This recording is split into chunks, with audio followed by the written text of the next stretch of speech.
Hey, this is Matt. Once again, welcome back to the videos. Another paid request. It's time for the Zero Cool. Thank you so much for that. For those interested in requesting any type of videos or topics, reactions, commentaries, what have you, feel free to send it either directly to my PayPal or join my Patreon. Both links are down below in the info box.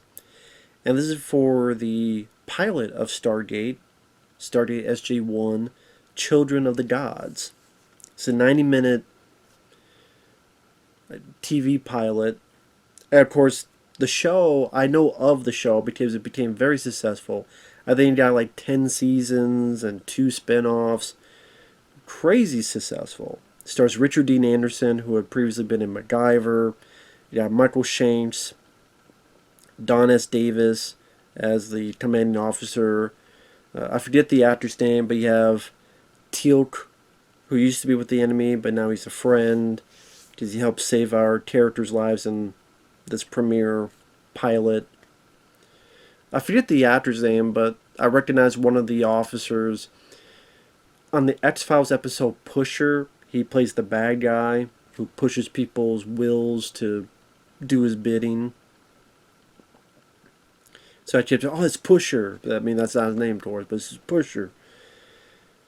And it does follow as a sequel to the movie. Now, if we understand, Roland Emmerich and Dean Devlin wanted to do a sequel. They wanted to continue the franchise, but I guess a number of things happened. Number one, pretty quickly after, they got bigger jobs doing Independence Day and then Godzilla, and like we want to do a sequel, but then one thing led to another, and the studio, what have you, said no, we want to do a TV show. And I remember Roland Emmerich and Dean Devlin seemingly being pissed about it. It's like, well, damn, because we can't do our movie, we can't do our sequel. I don't know if they ever did end up watching the show. I didn't watch much of the show. I wasn't the biggest fan of a Stargate in the first place. Like, I don't mind the movie Stargate. I don't mind the movie. But as far as I go, I don't mind it. I like Kurt Russell. I like James Spader. I love the music. But the look of the bad guys, I get why. But I just like, okay, we're going to Stargate, then we go to what looks like Egypt and all this other stuff. It just wasn't as grand or exciting of an adventure as I thought it would be when I first saw it. Of course, with the idea of the show is that these Stargates are throughout the whole galaxy. That means you get a lot more variety of locations and types of aliens, and have a little bit maybe a Star Trek feel to it. So I can understand the appeal. Although in the movie I do love that say hello to King Tut asshole. That was great. So you don't have Caruso and James Spader coming back, which was a bit of a detriment for me never really giving the show a chance. Although I do like Richard Dean Anderson's MacGyver, but I'm like, man, it's based on a movie that I thought was just okay, and the things I loved about it, again, the two leads aren't back, so I don't know about that. But I would say the acting is fine. Richard Dean Anderson, I think even said, like, can I make the role with a little bit more levity? Which in the pilot there's definite seriousness to his role, but he definitely brings a bit more levity, a little bit more humor. Not wisecracks every 5 minutes like he was Chris Pratt in Guardians of the Galaxy, but definitely a bit more levity than what Caruso had in the movie. Michael Shanks actually doesn't do a too bad of a job approximating James Spader's performance from the movie. Pretty much Richard Dean Anderson's character, Jack O'Neill, who Caruso played in the movie, he's retired, he's relaxing, he's calling the action because the Stargate got activated, aliens came in, and they had similar looking outfits like the characters in the bad guys in the first movie had, and killed a couple soldiers. They kidnapped one. So we need to find out what's going on. So the commanding officer, Don S. Davis, gets Richard Dean Anderson. And, I mean, the first chunk is trying to catch people up to speed, maybe who didn't see the movie or had not seen the movie in a while. So, yes, I know what happened in your previous mission. Kind of trying to get the odds a bit on the setup of it, the Stargate, what it is, who are the bad guys, Raw, what happened to him. Well, we had a fucking nuclear bomb blew up in his face. We got to get in touch with Michael Shane's character.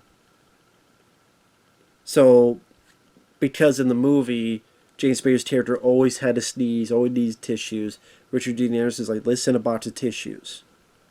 It comes back with empty box and it says, need more. Thanks.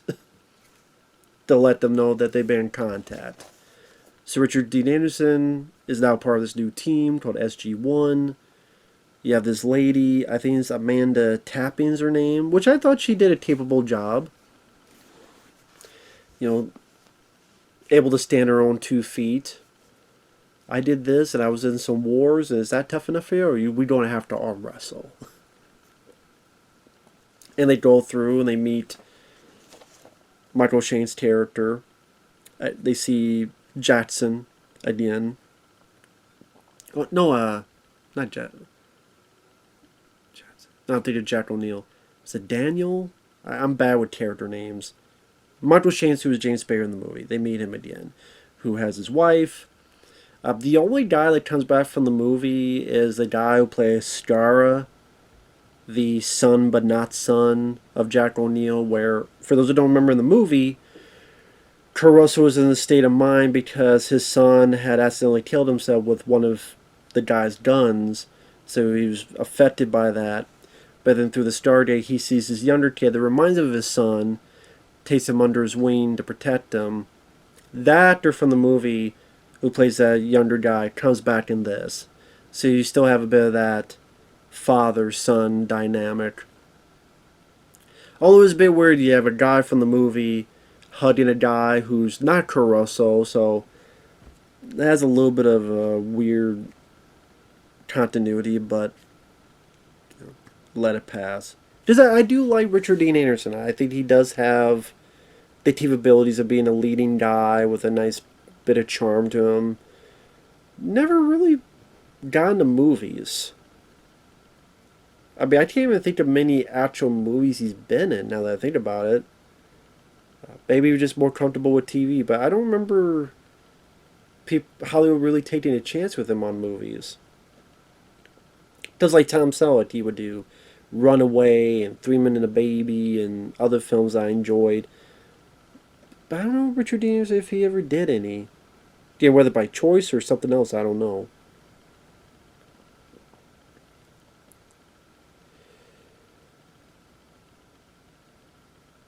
And as a pilot, the first half was a bit meh. Because it's pretty much just catching up to speed.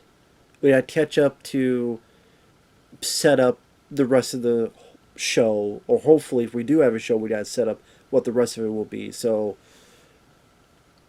ensuing event, how we get involved, get the band back together, show the audience what the Stargate is for some people who didn't know or had not seen the previous film. Get some information there so you can watch this also as a standalone.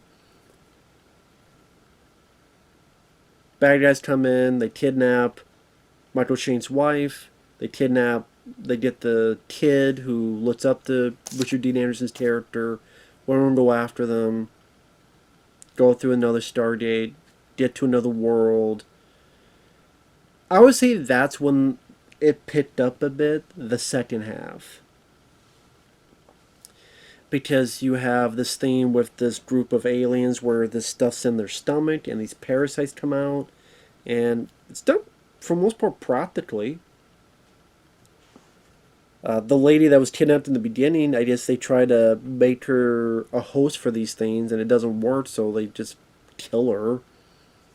And Teal'c sees this as one of the things that helps him turn against his former commanders. So just a point where the team gets this new world, they get caught, they're ready to get killed. Richard Dean Anderson says, I did help these people. I wish maybe there was a bit more between the two of them before this event happens, because Teal'c just sees them. Where are you from? They talk a bit, then he leaves.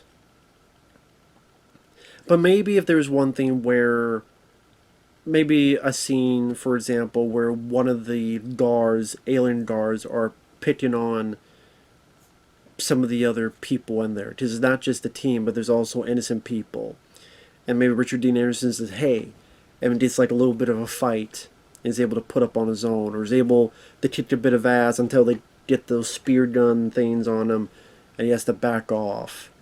Or he doesn't back off as easy, and Teal'c watches, and he's impressed. And the show a bit more, because what culminates is, I've heard a lot of people say that they can save these people, but you're the first one I believe. Why is he the first one you believe? That was my question. You say you're the first guy I believe in saying those words, but why though? Because all you've seen is they got caught and captured. You haven't seen much of anything else. So that way, if you at least saw a bit of fight and a bit of vigor and what have you, then I would understand a bit more as to Teal'c's thinking. But really, what has the team done? What has Richard Dean Anderson done to make Teal'c believe in this guy? I don't know, maybe he saw previous episodes of MacGyver. If that's the case, then I would buy into it, but I doubt he saw MacGyver, so again, why is that the case? I wish there was a bit more to that. But, I like the spear gun things that was from the movie. They did a nice job recapturing that. You had, fun little battle. It's not going to be as much of a slick production compared with the movie. And there's a bit of a cheapness factor in terms of the sets do look like TV sets.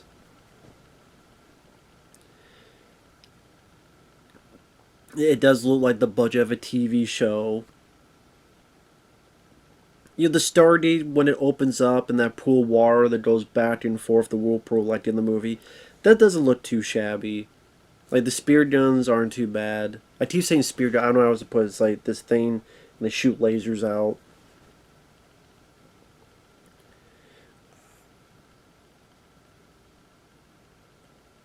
But I would say that's when it picked up a bit. It picked up where you got some action in there. Richard Dean Anderson kicks some ass. Teal'c helps out. You get a bit of intrigue where Teal'c helping them and who he is, and explanation of what this parasite is, that we raise it up from the larva form of the gods, and we get perfect health, and they get perfect health and long life, and if they take the parasite out, then they die. Or I wouldn't be surprised if that happens later, and it's just they have a regular lifespan like the rest of us do.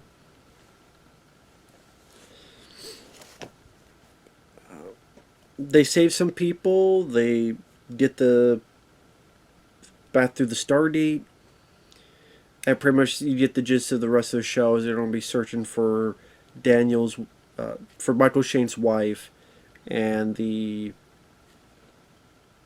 son-like character of Richard Dean Anderson's character.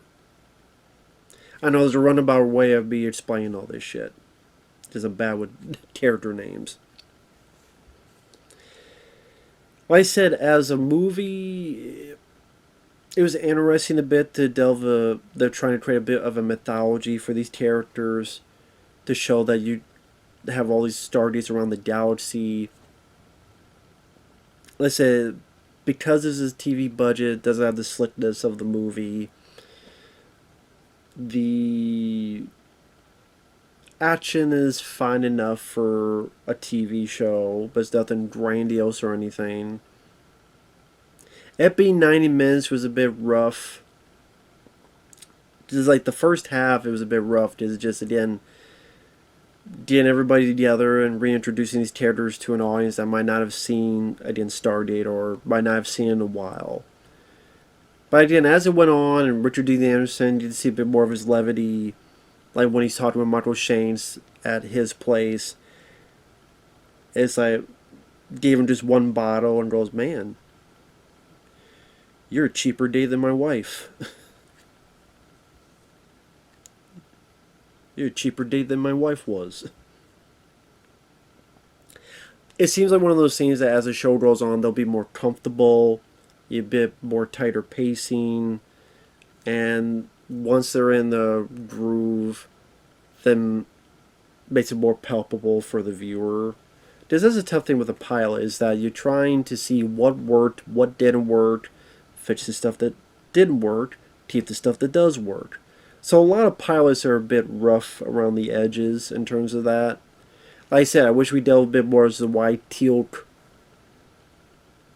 It does deal with why he's angry at these folks and doesn't like what they're doing. It does set that up. Because there are moments where he's watching, and it's just you can tell that he's just not having this at all. But I meant like develop as why he thinks these humans are capable and are different from the rest. I mean, he says a line like "You guys are tough," or "You have a fighting spirit with it." But I mean, a bit more than just that one line. The lady Amanda Tapping, other than a few dollar exchanges with Michael Shanks, it felt like she didn't really have a whole lot to do.